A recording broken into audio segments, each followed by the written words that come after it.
Welcome to GovCon Intelligence. My guest today is Damien Specht. Thanks so much for being on the show, Damien. Glad to be here. This is awesome. You've had a number of really great people on this thing, and I am a regular consumer of the content. So glad to help you make some. That's very nice of you. Damien Specht is a partner at the Morrison and Foerster law firm. He's in the firm's government contracts and public procurement practice. And he does a little bit of everything: regulatory counseling, subcontract teaming arrangement, negotiations, contract disputes, size, protests, and a lot of M&A. According to your bio, you've done over 200 transactions. Probably more than that now. At that point, and then a long list of GAO decisions and Court of Federal Claims decisions. I want to start with some breaking news this week in the small business world, which is the Small Business Innovation Research Program, SBIR program. It has been lapsed for quite some time, but it seems to be looking on the way up because the Senate has passed reauthorization for SBIR. I know you and I last saw each other in person at a hearing with the American Bar Association about SBIR, and there's some question about whether it was going to happen this year. It looks like it's right around the corner. Yeah. So what are your thoughts about what's happened with SBIR and how this reauthorization looks? Yeah, so the SBIR program, I've been working on SBIR related things for almost 20 years now, which is pretty incredible to think about. And it's a great program. And I had never lapsed before. We had always had these sort of short extensions. This is the first lapse. But I've been an evangelist for the program, and that has made the last few months really hard because you're out there in the market talking about how great this program is, how it's a great opportunity, et cetera, and everybody says, yeah, but isn't it dead? And it's very hard to get people moving again when you're moving forward and making more awards and all that sort of thing. I think in terms of the debate that was ongoing, there's a fight between the folks that want to cap the phase 1 and phase 2 awards. And my view of the world is that if businesses are doing good research and they're accomplishing the goals in phase 1 and 2 and it's useful to the government, then we should let them do that. But I think there's a counter view, which is essentially that the idea is to commercialize, to finish out those technologies. And if you're not taking it from 1 and 2 to phase 3, that's a failure in the program. Fine, this is a compromise, and there may well be agency caps on phase 1 and phase 2 awards, and there's this new portion of the program that will allow for larger awards. My question on the larger awards, is that going to, as you may know, the SBIR program is funded through a particular allocation of research and development dollars from all of these agencies. And one of my concerns is if we're going to make larger and larger awards, is that going to mean fewer awards overall? Or is that just going to mean that there's maybe going to be more money in the program to pay for it? And so I don't know how that is going to develop. But the other point on SBIR is that you have a focus right now in our industry on technology, on IP, and whether that's hardware or software or AI enabled this and the rest.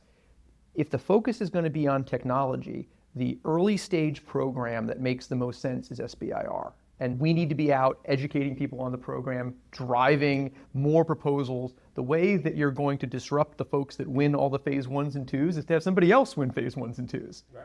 And more new entrants, more competition, more technology. And it's just been I'm very glad to hear that it's probably on the glide path to being re-upped and being re-upped for a number of years. Yeah, where do you see this program evolving with this opposition to multiple award winners and then this new emphasis now on larger awards and on commercialization? Where do you see it 2-3 years from now? Yeah, it's interesting because the SBIR program is sleepy right up until it has to be renewed. That's how it goes, is that it gets renewed, there are some tweaks. Last time there were ones about foreign investment and those sorts of things that were the changes last time. The real question I think going forward now is, okay, is our focus on early stage research and development? Are we buying lottery tickets here?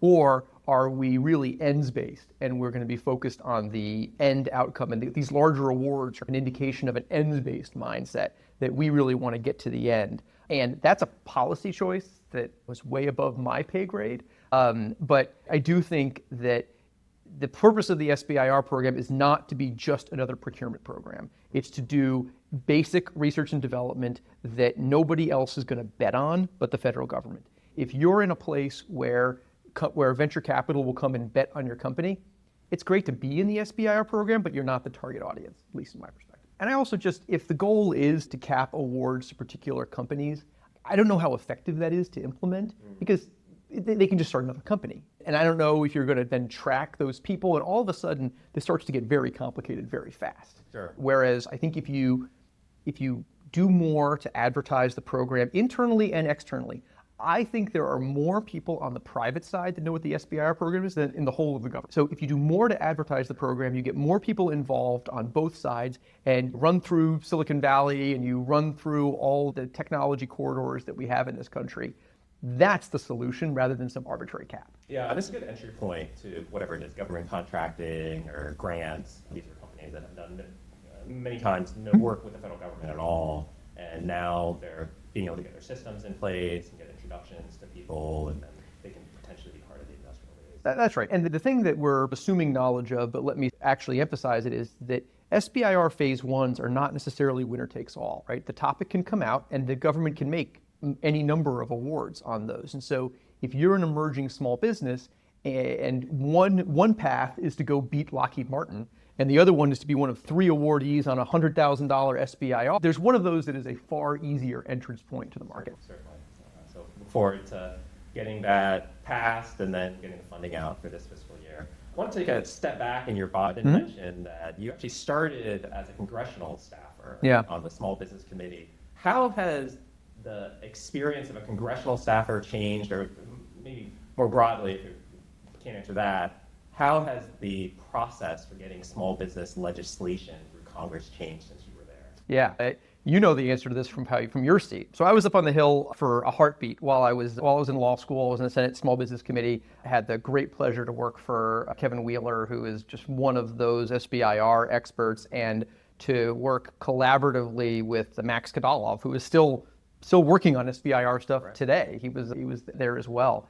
And one of the things that we were frustrated with then, again, even in the short term I was there, was that we couldn't get things done. It wasn't a priority to get small business legislation pushed through, seen as a collaborative, but not a particularly high priority committee. And we were mostly looking for other pieces of legislation to hang things on in order to get them through. And when I came out, I intended to go back after law school. I was going to go back and work on the Hill, and I didn't. And I will tell you that because of folks at SBA like you, and John and the others who were willing to talk to industry, I think that those of us on the outside can get more done than even the Hill staffers can. Because the regulations that are coming out on small business affiliation or recertification or whatever, if the agencies are willing to talk to industry and folks who care, we have the ability to actually get things done without worrying about what bill we're tying it to or whether we need to have a hearing, et cetera. I think I have also seen there was an increase in partisanship, and I've thought of that as a nonpartisan committee. Everybody wants small businesses to succeed. We can disagree on the 8A program or on any particular program, but everybody wants a bustling Main Street, a successful small business program. Everybody wants the government to buy the best new technologies from the most interesting, innovative firms. Everybody wants that. But when we get tied up in fights about particular programs, things just hit the rocks. And in my seat now, as outside counsel, I've testified before the committee a couple times on the House side. I've been able to work on rules with smart SBA lawyers. And I've also been able to get exposure to way more businesses than I would have had I just stayed on the Hill. Hundreds of small businesses a year. I talk to the private equity guys, the venture capital folks. All those perspectives I think are really valuable and have helped frame how I see the small business rules as well. Yeah, that's certainly one of maybe the last place of true bipartisanship, the small business committees and that in their hearings. I mean, not so much in their legislation that's coming out, but at least they are cordial to each other in their hearings. Yeah, it was always collaborative, but a little too slow for me. Speaking of your background and your work now with private equity firms and investment firms, I mentioned in the last recording of this that you had worked on a paper that's probably more than 10 years ago now with Jessica Tillman on investment potential in small business contractors. If you were to go back and look at that paper, how do you think it's aged? Do you think those ideas have become more mainstream since you wrote the paper in terms of allowing more investment into small business contractors? Yeah, it's interesting. I think Jessica may have said, and I think it was probably true, I think I was a law student at the time. So now we're talking about years ago, right? And the idea that one part of that analysis was, here's how affiliation works. And affiliation is incredibly hard, right? The regulations are thousands of words, and that's not even the good stuff. The good stuff is in the case law, and that's where you get more of it. But the question was, okay, how do we maintain some level of purity where real small businesses are getting real awards, but we allow them to grow, we allow them to potentially take minority outside investment, or we allow them to have a pot of gold at the end of the rainbow where they get to exit. Because if you don't have that, you're going to limit the people that come into the market. If the idea here is that I'm going to build a business that's going to be a permanent small business, that's going to attract one slice of people. If you say, okay, it's going to be a small business and then you can grow and you can go compete with the bigs, that's going to be another small but optimistic slice of people. But if you then have a situation where those people can build value and they're maybe regular entrepreneurs or they come from an entrepreneurial background. Many of my clients come from entrepreneurial families, right? They want to build something to eventually sell, to potentially do it again. And so if you want the most people to come into the funnel, you have to attract all three of them. You can't just attract the first two. And the purpose of the paper was to argue that there are places where we can allow more outside investment, where we can have different affiliation rules, where we can modify how we look at it without just throwing the doors open and saying, no more small businesses, everyone gets to be large. I think it's aged pretty well, but what that didn't anticipate was the whole recertification regime that we now have on top of that. Did not see that one coming. Let's get into that, because I did have a talk with a business owner this morning even, asking what is the point of this new recertification rule. So he's referring to the January 16th cliff. Now that the cliff has passed, the rule is that if you're a small business that gets acquired by a large business, you can no longer qualify for small business set-aside orders or orders off of an IDIQ that was originally set aside. And so the question and you get off-ramped from the IDIQ, right? Yes, if it's a set-aside IDIQ. Right. Or you could get shifted over to the large business pool if that's an opportunity. I wish the rule said that a little clearer. We'll talk more about that. That would be the ideal state of the rule. So I argued in a Substack post a couple weeks ago when the cliff arrived that part of this recertification regime is to have small businesses competing against other small businesses rather than having a small versus large situation. It's a matter of fairness. But even more to the point, it's been a sticking point for the SBA Inspector General and for a particular whistleblower group for over 20 years now. Since 2005, the SBA IG has been prodding SBA to make changes to recertification, because the idea was that without this recertification regime, small business dollars were going to large businesses. And by the way, I found some testimony from one Damien Specht saying this is a problem and that SBA needs to fix this problem of small business dollars going to large businesses. So looking back on that, but more to looking at January 16th, the arrival of the cliff, what do you think about this particular issue, this cliff issue of preventing acquired small businesses from going after small business orders? So first off, I don't know that you and I agree on the premise necessarily, right? So I agree that set-aside dollars should generally go to small business, but I think that we can make a business judgment that says the important thing here is that the government is hitting its small business goals and that those dollars are making it to small businesses. And if we have a recertification regime that runs to credit as opposed to eligibility, that we've balanced the market between allowing for growth, allowing for acquisitions, and making sure that 20 some odd % of federal dollars end up in small business hands. I think you and I probably disagree on that, but when we talk about small business dollars, there's a difference for me between a contract that was awarded to a business that was a small business at the time that it's certified that it was, and counting that as for credit after they've been acquired. So I think I see a distinction between those things.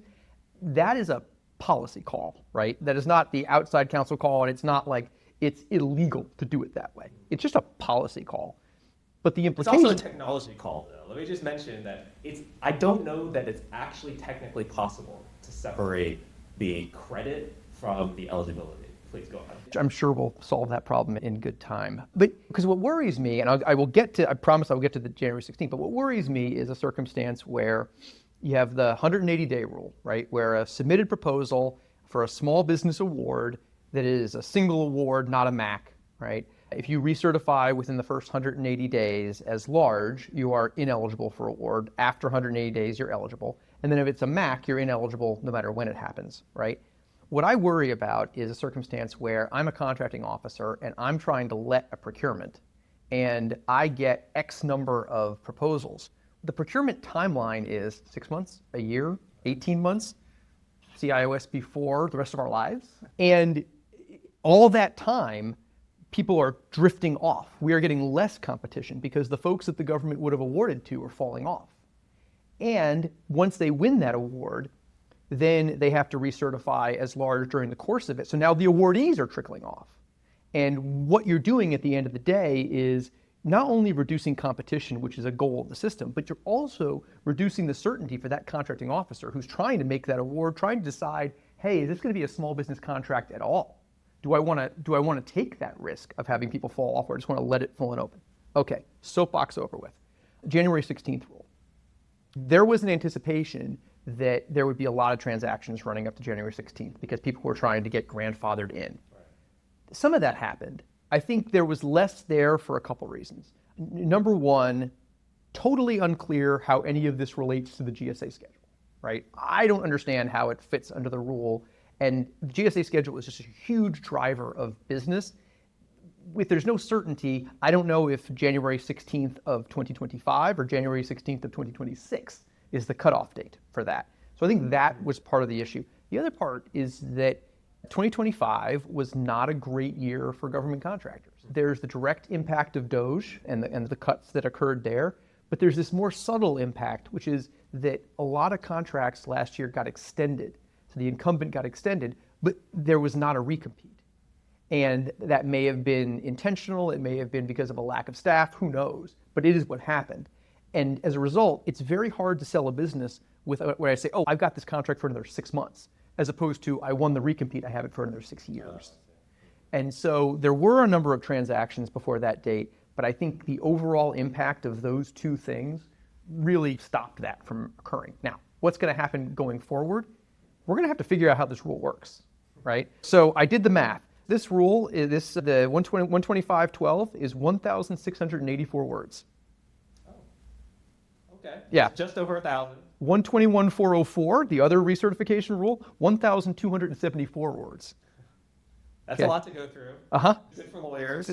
So 3,000 words where we used to have size is determined when you submit your bid, including price, right? Yes. FAR overhaul is maybe a sentence. Exactly. And frankly, you could make the argument that in 1,684 words, there are actually too few words in here because there are a number of issues that are unaddressed that we need to address going forward to figure out certainty. And there's going to be litigation on how does this apply to, so the point you made before, what if there is an IDIQ contract that has a large pool and a small pool? I think the text of the rule probably says that if you recertify in a reserve, which is what the small pool is, you're ineligible for options. I cannot imagine that's the outcome that SBA wanted. Right, there's no policy reason to kick the company entirely. As opposed to just moving them up to the full and open pool. So could we deal with some clarification there? Things like that need to be fixed here, and I understand that the timeline for the rule was a little rushed, et cetera. But in any event, do you think it applies to novations? I do not think that 125.12 applies to novations. I think it's a gap. But the problem is the FAR does require recertification for an asset transfer novation, right? So what controls? Your guess is as good as mine. We're going to find out. Yeah, we're going to find out. Your guess is as good as mine. But no, I don't think it applies to novations. You mentioned the downturn in 2025 because of DOGE and extension of contracts. How are things looking market-wise in 2026 so far? Busy. There's a lot going on in the M&A market. I think it's important to baseline what the M&A market looks like for government contractors. The overwhelming majority of transactions are somewhere between $50 and $100 million. So we see all of these transactions that are $1 billion or hundreds of millions of dollars. Those are an extraordinary minority. The actual majority of deals are those smaller ones. And so every single transaction has got some level of small business involvement in it, because those are the deals that are coming up. When I'm doing $45 million in 5-year average revenue, I can compete as small. That $46 million can be a problem, right? Or 47 or 48, depending on where the numbers go with inflation. And so that is a huge part of the market and a huge part of all of these transactions. So it's been busy. There has been a lot of investment, and that investment comes, I think, in 3 major flavors. There's private equity in our market. Those are control investments. They are recertifying as large, and they're making a bet that company plus other companies will be able to compete full and open, and that those businesses will be more sophisticated with their work. There are private equity firms that do minority investments. We would refer to them as venture capital, but they're not. So there are venture capital firms who take small amounts, but there are also investors that'll take 30, 40% of a business in our space, keep them small, give them some resources to grow, and then see if they can compete on a full and open basis. And then there are what are referred to as like strategic transactions. So that's either a large existing, like a publicly traded business that buys a small business, or 2 small businesses combine. We see that a lot, where somebody, my $45 million individual, he and another $45 million individual want to combine, be a $90 million enterprise, and think that's a more competitive way to go forward. And that's preference under the new rule. It is preference in the new rule. Small acquiring a small, though small for what isn't totally clear, right? Small in their primary code, small under a given contract, not totally clear. I promised the person this morning that I would ask, now post January 16, what are the strategies that you would suggest to a company that did not make their transaction in time for the cliff? Yeah. You're not going to be surprised, but number one, win more work, right? That's easy. But no, primarily we talk about the mentor protege program as a way to transition. And I think that is beneficial to everyone. It's beneficial to the business that is graduating. It's beneficial to the business that is coming up as a protege. There is set aside work that needs to transition to someone, and you've got incumbent personnel who are performing it, and you've got a small business who wants to get into that market, wants to meet that customer, wants to do that work. And if you can marry the two of those, that's the whole point of the mentor protege program. How does that relate to the M&A? I no longer have a recertification obligation if I'm the mentor. So instead of saying, oh, will you keep this small business work or this 8A work or this SDVOSB work or whatever it is, will you keep that work in a transaction? It's a fait accompli. I don't have to recertify because the size of the mentor protege joint venture is based on the small. And so that's one strategy. And I think that is a particularly good strategy for the IDIQs, right? If I think that there's a risk that I'm going to get off-ramped from an IDIQ, maybe it makes sense to take that IDIQ and move it to a mentor protege JV where it can benefit an upcoming protege and there's not an off-ramp issue that comes up. Okay. Does that make sense? Yeah, and the mentor, in that case, isn't necessarily a large business. It's just trying to get... Plan for the future. Yeah, you're planning for the future, and you're planning for either your growth or an exit or your own acquisition with it. You want to go buy somebody. The other piece that is going to get more popular here is going to be the minority investment, right? I don't have to recertify. And as an entrepreneur, I've got all my eggs in one basket. A minority investment helps me get paid for some of that so that I don't have all of my personal wealth in one place.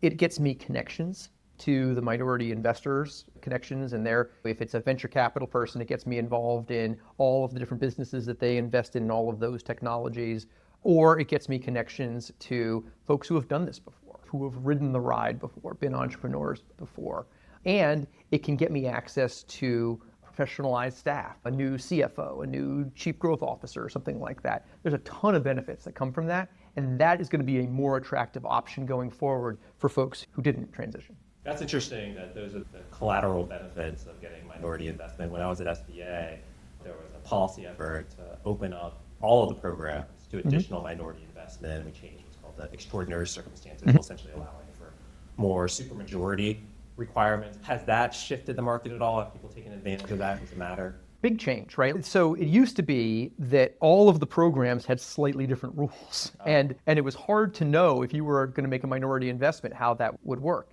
And yes, I know you were involved in driving that forward and making it more uniform across the programs. That is a humongous change, right? That is a humongous change, super beneficial. And it is certainly cost me billable hours in that I don't have to interpret all these various programs. It's one rule across one rule for them all, right? No, you can only do that for joint ventures. Yeah, exactly. But it's interesting. So I separated out minority private equity from minority venture, and I did that on purpose. The minority private equity folks that play in this space know these rules, et cetera.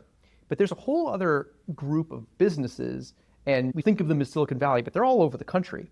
And they are the ones who are coming up with cool technologies and primarily are commercial facing. And they take venture capital based on standardized venture capital terms. These things are fairly rote, right? And interestingly enough, the way that the SBA rules work, even as revised, are still not consistent with that. And so I have a real concern that we're, on the one hand, we're saying, hey, we want better technology, we want more businesses that are doing cool stuff, which is what the venture capital folks are trying to invest in, but our small business rules aren't actually keeping up with that. And so I think that's the next major challenge on the minority side anyway, is figuring out how it is that we marry the way that market has developed and our desire for it with the affiliation rules. And maybe it's a carve out for a certain percentage of ownership or something like that. Somebody below 10% doesn't have to worry about negative controls. There's a number of ways to get there, but I do think that there's a disconnect, and that is more than a frustration disconnect, it's a compliance trap. Because those folks are gonna enter this market, they're gonna win an SBIR, they're gonna win a small business contract, somebody's gonna file a size protest, they're gonna lose. Interesting. What about the catch-all at the end of the extraordinary circumstances? Does that not Maybe. cover it? I mean, Okay, that'll be the test. ask Judge Holloman, right? That'll be the test question. once they get through their 1,000 cases that they're working on. Yeah, now. exactly. Actually, let's talk about that. There has been at least 2, maybe now 3 waves of suspensions in the 8A program. The first was 1,100 companies for not replying to the data call on the holiday that it was due. The second wave was DC area firms that SBA suspected of not being economically disadvantaged. And it looks like there's now an effort to look outside of the DC area. What are you seeing on 8A audits and suspensions generally? Do you think SBA has gotten it right? And what would you say to a company that's caught up in the middle of this? I kind of add on to that too, all of the limitation on subcontracting action that's going on as well. Exactly. That's all kind of running in parallel as well. So number one, it is clear to me that they're using some sort of AI to make a lot of this analysis. I think it's great to use AI to detect fraud, right? We have forever been at this point where we say, okay, what is the return on investment for detecting fraud? How much do we spend versus how much can we catch? And using AI to do that, I think you get a better return on investment. None of us want fraud in the programs. That's great. The problem is that at the volumes I think it's going out right now, I have not seen the quality control that I would have expected. And so what I've seen in terms of the letters that have gone out are errors, and I know you've pointed them out on some of your prior discussions, but also misunderstandings of how the regulations work. And I'm a Luddite. I'm not great at AI, et cetera. I don't know how you teach it to do stuff, but it seems to me that future letters would benefit from an extra level of review before they go out, particularly because those 8A letters are coming with an instant suspension from the program. They're not going out as a show cause, which is probably how they should have gone out, is a show cause, prove it to me, and then if you don't prove it to me, we'll suspend you or we'll terminate you from the 8A program. They went out as if we assume the AI is correct, which has not been my experience. And there have been follow-on contracting actions. OASIS Plus has said, okay, if you are suspended from the 8A program, you are not eligible for 8A awards on my contract. We're going to put you in essentially dormant status. How does OASIS Plus have the ability to do that? Wasn't the idea that you get on it And then even after you graduate, you stay on OASIS Plus and the 8A. So what's the difference between being suspended and being graduated? Oh, and that's how the contract works. The contract says that if you recertify as other than, then you go dormant. So if you're acquired or you hit one of the recertification points, 5 years exactly, then you can go dormant. That's fine, because that's the way that contract was set up, and that's what everybody was told the rules were. A suspension letter from SBA, and you'll correct me if you think I'm wrong, but a suspension letter from SBA is not a recertification. And so I don't know how they can do that. That's not how the contract works. And it seems to me to be a due process problem, right? Is that you're just assuming guilty until proven innocent. And I think what we've seen with the late submissions, and I think what we will see with these waves, is quite the opposite. Is that a lot of these folks... Guilty of what? Guilty of SBA moving from one platform to another and potentially losing your documentation, guilty of, as you said, SBA not applying the clear rules on how to calculate income. Maybe there are a smattering of cases where firms are legitimately ineligible, but as you mentioned, I haven't seen a whole lot of those. No, those are actually the ones that are the most fascinating. The letters that are like, you never gave me your tax returns, and then you can get a screenshot of where the tax returns were submitted. And in fact, the letter includes information that could only have been calculated using those tax returns. So it's a little bit of a loop. That may be for the LLMs, the training data. You have to come out with a tax return set. But I'm supportive of using every anti-fraud tool we have. And I'll say the same thing on the limitation of subcontracting. Limitation of subcontracting has been in the rules forever, and it hasn't been closely monitored in any way that I'm aware of. There's reporting on it, but has it been closely monitored? Not really.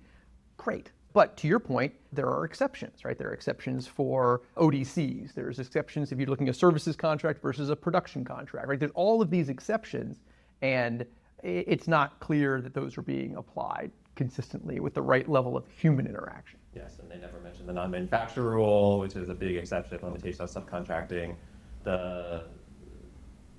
I'll reiterate this, I seem to say this on every single podcast, SBA has a statutory responsibility to set up a system for tracking limitation of subcontract. It has not done that, so as a result, Treasury, Department of War have to send out these notices to companies to send in monthly reports or whatnot, and save everybody a lot of time if SBA or GSA just set up this system that's been talked about for over a decade now. But I will say on limitation of subcontracting, those rules also incredibly complicated, right? I did not do a word count for how many words there are, but I can tell you they're incredibly complicated. What is the measurement period? What counts? What doesn't? What diligence do I have to do for a similarly situated subcontractor that might count?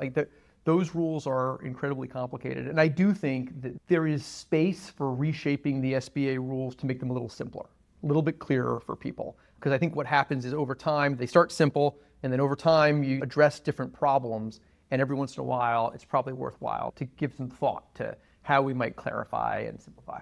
One effort to simplify was the FAR overhaul, which cut at least 20% from the FAR, maybe even more from Part 19, but now there are conflicts between the complexity of SBA's rules and the simplification in the FAR overhaul. So there's a couple of areas that we could talk about. One is the 8A program with the once 8A, always A rule and sole source versus competition. Another is recertification, where SBA, as you said, has 1,600 words or so on recertification, and the FAR overhaul has a sentence. Where do you see this going? How is this going to play out? Is it just going to be court case after court case, OHA case after OHA case? There's one thing that is unknowable, which is, or at least from where I sit, which is there a rewrite of 13 CFR coming to conform it in some way to the revolutionary FAR overhaul?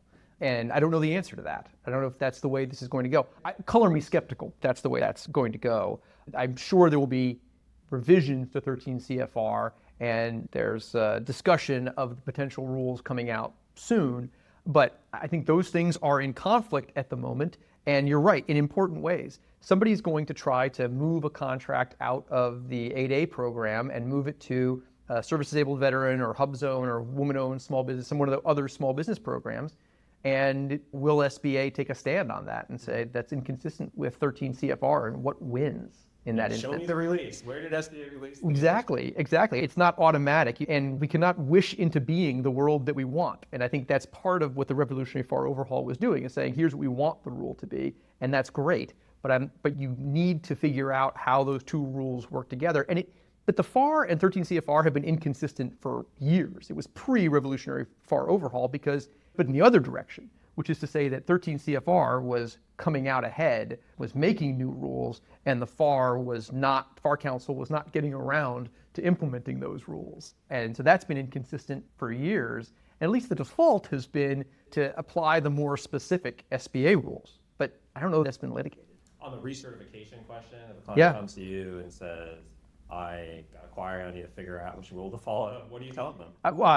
I'm a lawyer, I'm conservative, 13 CFR, right? We go to those recertification rules and tell them, look, your risk profile, if you want to rely on the FAR, that's fine, but SBA is the agency that does this, and they have more detailed rules, and so at least for the moment, we follow those rules, and those are the rules that we cite to. Yeah, and there's no Office of Hearings and Appeals for the FAR overhaul. They're right. doing all that. Now, again, how that gets litigated over time and where that gets litigated, right? If you recertify and you get off-ramped off of a contract, I guess you file a claim for it and you fight it out as to whether or not the FAR or 13 CFR controls it. I am not a smart enough lawyer to know how that ends. Speaking of off-ramps and you being a lawyer, I was interested in this decision. This is the building people decision from GAO in November of 2025, because I worked on this issue when I was at SBA. There's something called the 8A pool on the GSA schedule.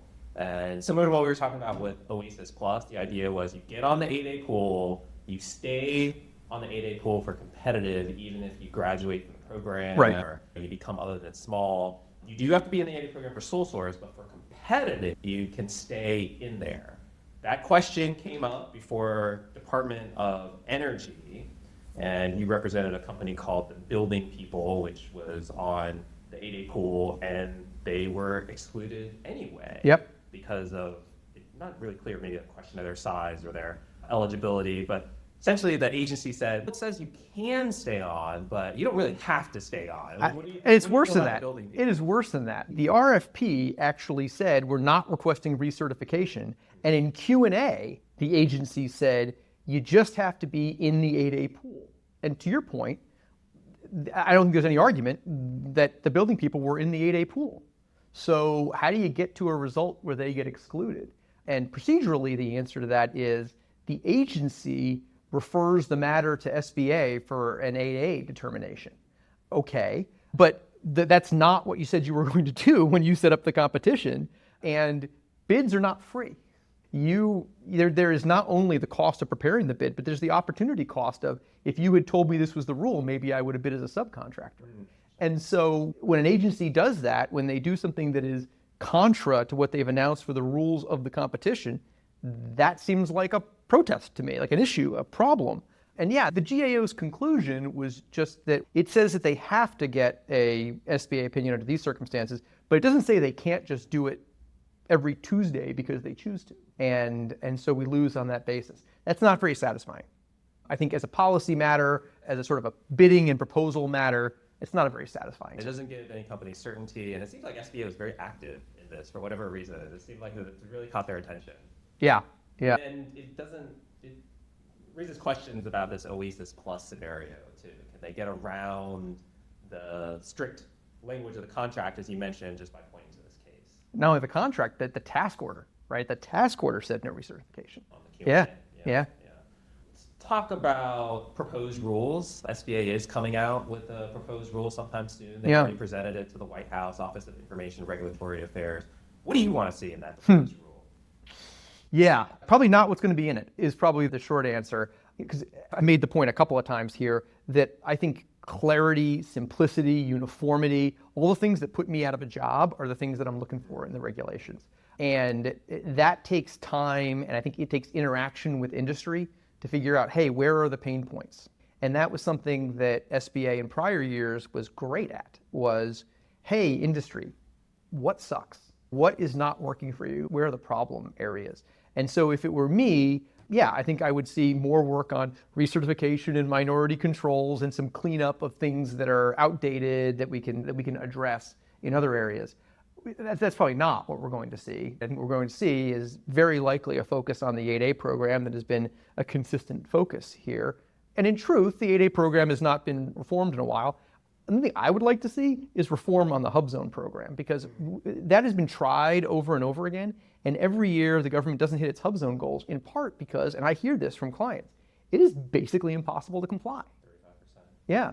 Is that the problem, 35% compliance? It is, because the problem is you win a big contract, and how do you ramp? And you're recruiting for folks who aren't steeped in the HUBZone rule. Your employees, 35% of your employees, have to come from a historically underutilized business area. These are census tracts, all these areas, many of which are populated by students because they have lower incomes during college, et cetera. These are not necessarily, people think about like urban blight, but it's not. It's some urban areas, some rural areas, and then college towns, right, are where you're hiring from. And if you win a contract where you now have to deploy 100 people, and you have to deploy them in 30 days, it's a real challenge.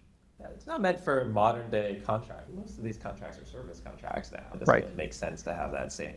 But to your point, maybe the answer is an investment in those hub zones, right? Is if you're not going to meet that goal, maybe there's you can upgrade your office space, you can do whatever. Maybe there's a financial component to rebuilding those places that allows for more flexibility. Because until then, you're going to have a situation where there are very few and dwindling hub zones. Yes, and that creates fewer opportunities because you have to satisfy the rule too, the hub zone requirement out there.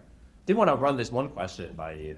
Speaking of the M&A situation, even as 2026 seems to be better for M&A, I get more responses on my M&A articles than anything else. And Great. One of the responses I got was, my company was valued more when we were at half the size standard or 3/4 of the size standard than we are now as we're getting close to the size standard. So where else can you see a company that's growing and valuation actually goes down because it's very close to not being eligible for set aside?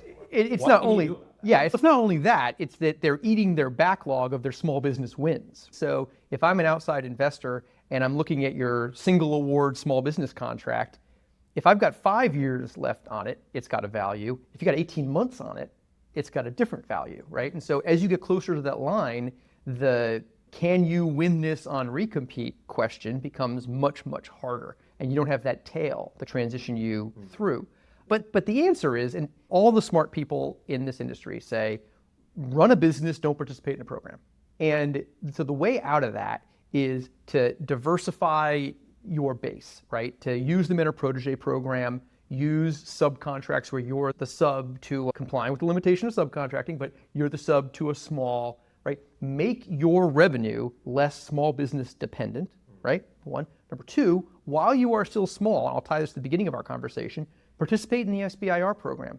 Develop intellectual property. And the SBIR program allows you to go out and win sole source work without the 8A program. If the 8A program went away tomorrow, you could still get sole source SBIR Phase 3 awards. Go do that and go build a plan where a buyer can not only see some backlog, but sees a plan and then has the IP to dream on that you can win in less competitive operations. Does that make sense? Yeah, so as you're looking at these transactions that may be coming up and working with buyers, one of the things you engage in is diligence, trying to make sure that the valuation is right or the transaction is properly Folks are compliant. Yeah. Organized, and yes, the compliance. What are you seeing in that? What are the biggest pitfalls Yeah. that companies should be looking out for if they're engaging in this? If you're a small business, I often say that we see more non-compliance than the inspector generals do, because we're out there looking at dozens and dozens of businesses, and I don't have to send them a CID or a subpoena. They open a data room, and I get to look at everything. And so we can see trend lines, and we can see all the errors, and we can see what's going on. So for your small business audience, and for your large business audience that wants to acquire a small business, a couple points. The number one mistake we see is affiliates. People look around the four walls around them and they say, that's the size of my business.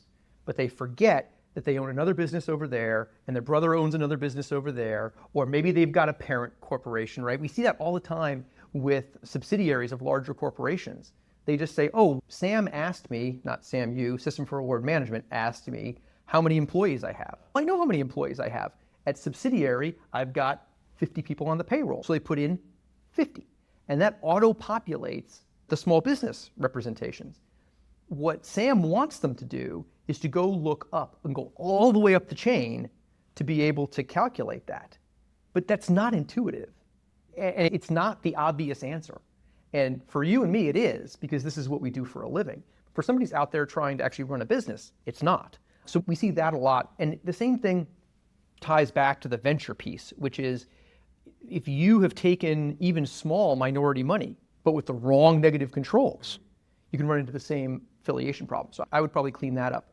This is going to make you bang your head on the table. But another one of the issues that comes up a lot is the belief that I don't have to update my size status until I file my taxes. Okay. The rule is once you become aware that you're going to cross, you've closed off that fiscal year, then you update SAM and you are now a large business. There is a lag persistent myth. Year. Yeah, there's a persistent myth that if you don't file your taxes, you don't know what your numbers are, you don't have to recertify. And so you have folks filing on extensions in September. And that 9 months, they're qualifying as a small business in SAM, but they're not. And I see that mistake quite a bit. That happens. I'll hit just two more, and then we can continue on other topics too. But SBIR, SDVOSB, WOSB, they require in different ways direct ownership. Right.